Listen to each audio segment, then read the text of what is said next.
What's going on, guys? I got requests after the video I posted yesterday of how to take care of babies once they hatch, or kind of the setup post-hatch, about my incubator setup and what I'm using. So I'll just do a quick video real quick, kind of giving you a rundown of what I'm using. This is a little beadbox tower thing. If I recall, I got them from Michael's. And these work really well if you have multiple laying females. I noticed that a lot of people will, multiple females, they'll keep them in a single, if I even still have it, a single layered, single level beadbox, kind of similar to this, which is fine and all, but if you have females kind of laying at the same time, I don't really understand how people keep track of what baby's what. I'm sure there's a way to do it. I never looked into it. I got these and started with this, and so the nice thing about these is each level is a different pairing. There's 6 slots in each as far as compartments go. So, each egg gets its own compartment. You could double up and do, a clutch in there if you wanted to. I find that when I have a pair hatch, usually around that time I get another clutch that goes in where they went, so it kind of works out. There's just a rotation in there. So I took this. I put some very small holes in the side for some ventilation. You don't want a lot. This seems to work out really well. I really only have to wet this aquatic plant soil, which is what I'm using as a substrate. Really only have to wet it once, and it stays moist pretty consistently, throughout incubation. It's pretty rare that I have to hit them up again. If I do, it's not a lot.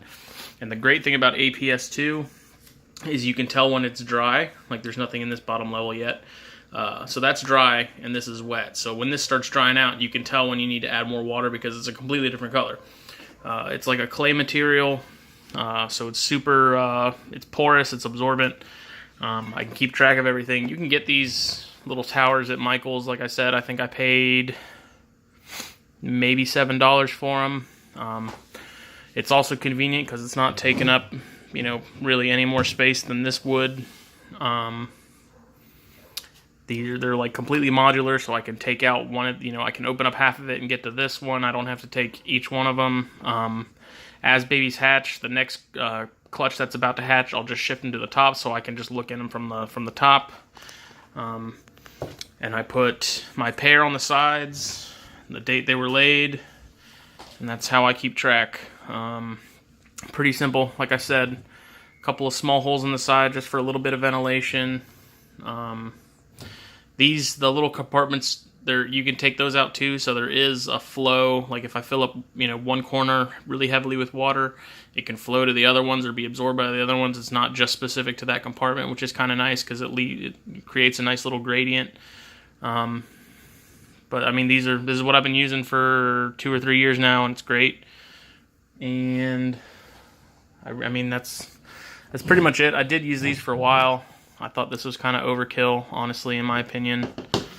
And like I said, I really wasn't comfortable with keeping different clutches from different females all together in one thing. And, in the case that a clutch happens to hatch around the same time another one does, knowing which babies are which in some pairings can be tough. So I don't take that chance. This way I know what baby's coming from who, which eggs are coming from who, keeping track of everything. If I have multiple eggs in this and,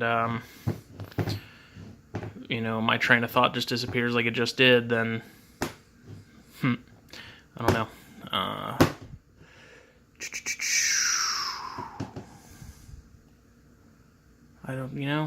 It is what it is. I completely lost my train of thought. Anyway, check this out. Find it at Michael's. I'm sure they have them at Hobby Lobby. Super convenient for me. I can keep track of individual eggs and everything, and I'm good to go. This has been working for me for a while now, and no complaints. And this is heavy enough to where I don't have to worry about it flipping or falling over or anything like that. I just have to worry about my clumsy ass dropping it, which hasn't happened yet.